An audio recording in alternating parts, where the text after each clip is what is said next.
عمومی طور پہ لوگوں سے لوگ ہنس ہنس کے بات کر رہے ہوتے ہیں، گھر میں ان کا رویہ کچھ اور ہوتا ہے۔ کسی شخص کی سیرت کو پہچاننے کا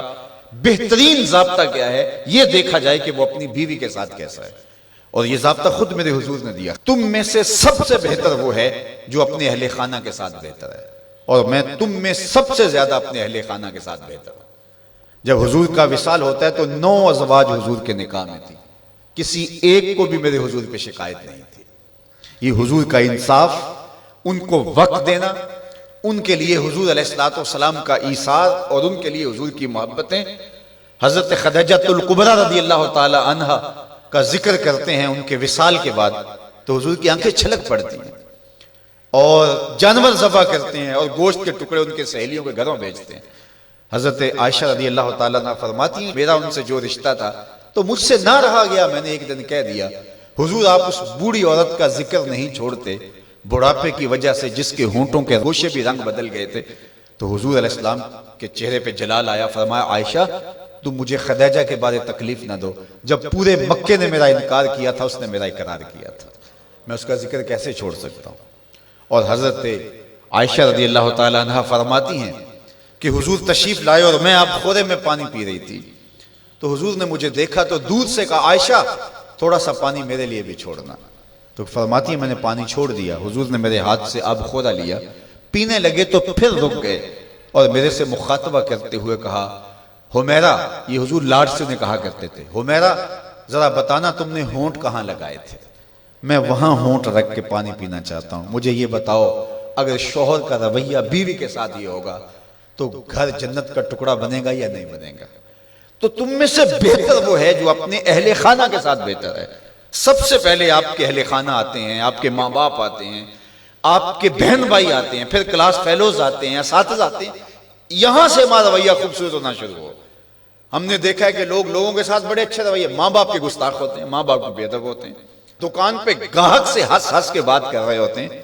لیکن بہن بھائیوں کے ساتھ رویہ تلخ ہوتا ہے، بیوی کے سامنے جا کے فرعون بن جاتے ہیں، ماں باپ کے سامنے جو ہے ان کے رویے کی تلخی ہوتی ہے۔ سارا دن جی ہمارا پیشہ ایسا ہے لوگوں سے ہنس ہنس کے بات کرنی ہے، لیکن جن سے آپ ہنس کے بولیں گے ماں کے کلیجے میں ٹھنڈ پڑ جائے گی اور باپ نہال ہو جائے گا، اس کے سارے دن کی تھکن اتر جائے گی، اس سے ہنس کے نہیں بولتے ہم سارا دن کے تھکے ہوئے آئے ہیں، سارا دن کس سے ہنس ہنس کے بولتے رہے ہو، یہ تمہارا اخلاق نہیں تھا، یہ تمہاری بناوٹ تھی، یہ تمہارا تصنع تھا۔ جو اخلاق ہے وہ حقیقت میں اس کا روپ نظر آتا ہے اپنے ماں باپ کے ساتھ، اپنی بیوی کے ساتھ، اپنے بچوں کے ساتھ، اپنے کلاس فیلوز کے ساتھ، اپنے دوستوں کے ساتھ، اپنے اساتذہ کے ساتھ۔ اگر تمہارا رویہ ٹھیک ہو گیا تو پھر تمہارا دوسرے لوگوں کے ساتھ رویہ بھی ٹھیک ہے، لیکن اگر ان کے ساتھ رویہ ٹھیک نہیں، دوسروں کے ساتھ رویہ آپ کا اچھا ہے تو پھر وہ آپ مکر کر رہے ہیں، آپ یہ بھی کوئی کاروبار کر رہے ہیں، یہ آپ کے اخلاق کا عکس نہیں ہے، یہ آپ کی ضرورت کا رنگ ہے جو لوگوں کو نظر آ رہا ہے، یہ آپ کا کاروباری انداز ہے، آپ کی مسکراہٹ آپ کا کاروبار ہے، آپ کے اخلاق کا عکس نہیں ہے۔ اگر اخلاق کا عکس ہوتا تو ماں کو بھی ہنس کے ملتے۔ میں وہ جو لفظ آپ کو کہے کہ حضور کمزوروں کا بوجھ اٹھایا کرتے تھے، تو آج بیٹی اگر ماں کا بوجھ نہیں اٹھاتی،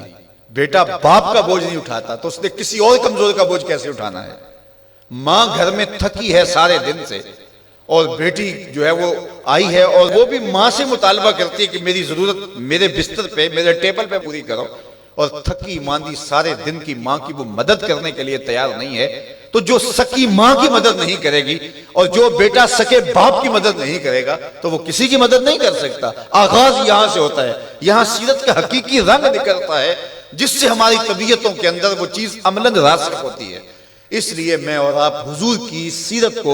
اپنی روح کے اندر اصل طور پہ اتاریں اور وہ ہمارا جزو لا ینفک بن جائے، وہ ہماری فطرت ثانیہ بن جائے، وہ ہماری عادت کا حصہ بن جائے، اور وہ خوشی اور وہ مسکراہٹ جو محض کاروبار کے لیے اور عادت کے لیے نہ ہو بلکہ انسان کی طبع کا حصہ ہو، وہ آپ کے غم غلط کرے گی، وہ آپ کو طمانینت قلب دے گی، وہ آپ کو قرار باطن عطا کرے گی۔ ویسے ہنس ہنس کے بولیں تو وہ ایک مکر ہوگا، اس سے تو جبڑے تھک جائیں گے، اس سے تو جو ہے وہ آپ کو کچھ فائدہ ہونے والا نہیں ہے۔ تو آئیے میں اور آپ اپنے آپ کو حقیقی عملی زندگی کی طرف لے جائیں۔